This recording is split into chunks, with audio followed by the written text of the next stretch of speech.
Qui ne connaît les noms du Baal Shem Tov ou de Yud Lamed Peretz?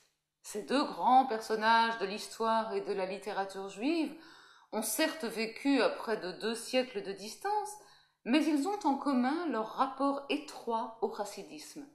Le premier est le fondateur du mouvement, et le second l'a immortalisé à travers ses récits du Shtetl.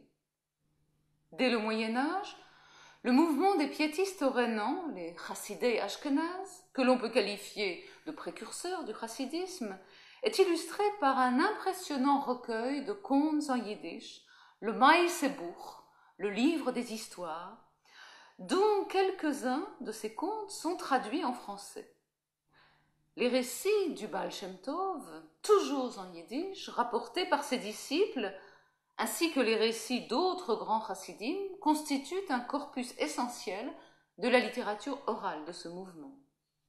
Martin Buber en a consigné une bonne partie par écrit et nous disposons en français de 2 épais volumes de ces contes.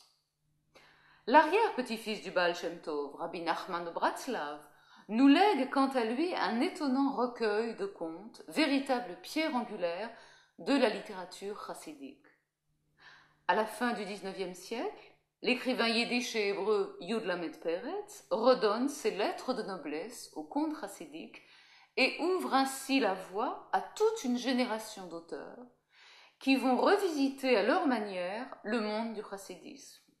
Ansky et sa célèbre pièce Le Dibouk, Dernister et sa vision décadente de la chassidoute, Aaron Zeitlin, le mystique, et Acharon Chaviv, le dernier mais non le moindre, Shai Agnon, qui fait converser en hébreu ces personnages contemporains avec de grandes figures chassidiques des siècles passés.